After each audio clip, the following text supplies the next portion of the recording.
Դուբայում իրանական անօդաչու թռչող սարքը բախվել է 90 հարկանի երկնաքերին, բախումից հետո շենքում հրդեհ է բռնկվել, փրկարարները սկսել են մարդկանց տարհանումը։ Անօդաչու թռչող սարքի մնացորդներն ընկել են Դուբայ Հիլզի կամրջի վրա։ Արաբական Միացյալ Էմիրությունների իշխանությունների տվյալներով բեկորներն ընկել են նաև Ալ-Բարշա շրջանում գտնվող մեքենայի վրա, ինչի հետևանքով զոհվել է ասիացի վարորդը։ Արաբական Միացյալ Էմիրությունների նախագահ Շեյխ Մուհամմադ բեն Զայեդ Ալ Նահյանը հայտարարել է, որ երկիրը գտնվում է պատերազմական վիճակում, սակայն պատրաստ է պաշտպանել իր բնակիչներին։ Միաժամանակ շարունակվում են հարվածները Իրանի տարածքում գտնվող ռազմական եւ էներգետիկ ենթակառուցվածքների նկատմամբ։ Իսրայելի պաշտպանության բանակը հայտարարել է, որ սկսել է Իրանի ռազմական ենթակառուցվածքների դեմ նոր հարվածների ալիք։ Իրանի նավթի բաշխման եւ վերամշակման ազգային ընկերությունը հայտնել է, որ Թեհրանում եւ Ալ-Բորզ նահանգում գտնվող նավթապահեստարանները ենթարկվել են ավիահարվածների։ Հարվածներից հետո Թեհրանում բռնկվել են խոշոր հրդեհներ, իսկ քաղաքում տարածվել է խիտ սև ծուխ։ Հաղորդվում է, որ պայթյուններից հետո քաղաքում նույնիսկ նավթային անձրև է տեղացել։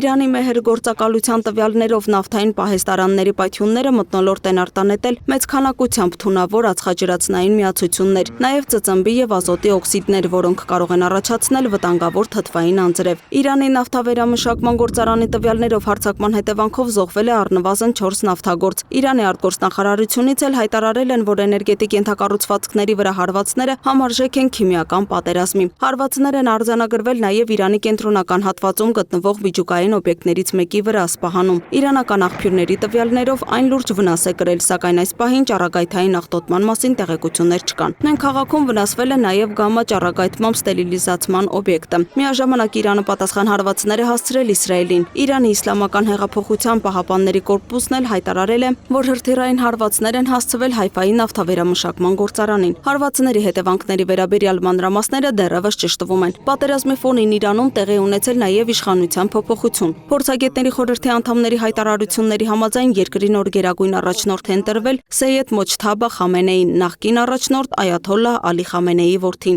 Իրանի արտգործնախարար Աբբաս Արաղչին ընդգծել է, որ երկրի առաջնորդի ընտրությունը բացառապես Իրանի ժողովրդի գործն է։ Միջազգային մակարդակում նույնպես հնչում են տարբեր հայտարարություններ։ Ֆրանսիայի նախագահ Էմանուել Մակրոնը հեռախոսազրույց է ունեցել Իրանի նախագահ Մասուդ Փեզեշքիանի հետ, կոչ անելով դադարեցնել տարածաշրջանի երկրների դեմ հարվածներն ու պահպանել նավարկության ազատությունը Հորմուզի նեղուցում։ Միևնույն ժամանակ Իսրայելի վարչապետ Բենյամին Նեթանյահուն էլ հայտարարել է, որ գործողությունները շարունակվելու են։ Իսկ Իսրայելի գլխավոր շտաբի պետ Էյալ Զամիրն էլ նշել է, որ Իրանի դեմ պատերազմը կարող է երկար շարունակվել։ Միացյալ Նահանգների նախագահ Դոնալդ Թրամփն էլ իր հերթին հայտարարել է, որ ռազմական գործողությունները հաջող ընթացք ունեն։ Նրա խոսքով առանց Միացյալ Նահանգների հավանության Իրանի նոր առաջնորդը երկար չի դիմանա։ Միաժամանակ Իրանն էլ զգուշացրել է, որ եթե Միացյալ Նահանգներն ու Իսրայելը շարունակեն հարվածներն իրանական էներգետիկ ենթակառուցվածքներին, ապա Թեհրանը կարող է թիրախավորել Մերձավոր Արևելքի նավթային օբյեկտները։ Իրանի տվյալներով ամերիկյան Սուզանավի հարձակման հետևանքով Իրանի ռազմանավի վրա զոհվել է առնվազն 104 նավաստի, ևս 20-ը համարվում են անհետ կորած։ Միաժամանակ Մերձավոր Արևելքում զոհված ամերիկացի զինծառայողների թիվը հասել է 7-ի։